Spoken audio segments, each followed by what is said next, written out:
د اذان نیوز قدرمنو لیدونکو السلام علیکم. په دې هیله چې روغ او جوړ اوسئ. د لویدیځې اروپا د بندیزونو سره سره روسیې او افغانستان د سوداګرۍ کولو تړون لاسلیک کړی ده. د لویدیځ له بندیزونو سره سره افغانستان او روسیې د سوداګرۍ د پراخولو تړون لاسلیک کړی. دغه تړون د افغانستان د سوداګرۍ او پانګونې خونې او د روسیې د سوداګرۍ د همکارۍ شورا ترمنځ تېره اونۍ د روسیې په سنت پیټرزبورګ ښار کې لاسلیک شوی. د سوداګرۍ او پانګونې خونې چارواکي وایي چې لاسلیک شوی تړون یې سیاسي بڼه نه لري، خو په وینا یې چې د عملي کولو لپاره د دواړو حکومتونو ملاتړ ته اړتیا ده. د یادې خونې مرستیال یونس مومند ویل چې له روسیې سره د تړون له لاسلیک کولو موخه دا ده چې د سیمه ییزې سوداګرۍ د پراخولو لپاره د روسیې له هڅو سره ملګری شي.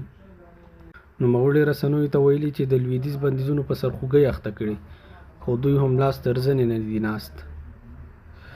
د سوداګرۍ او پانګونې خونې مرستیال ویل چې ډېر ژر به د اسلامي امارت یو پلاوی روسیې ته سفر وکړي څو د لاسلیک شوي تړون د عملي کولو لپاره لارې چارې وسنجوي.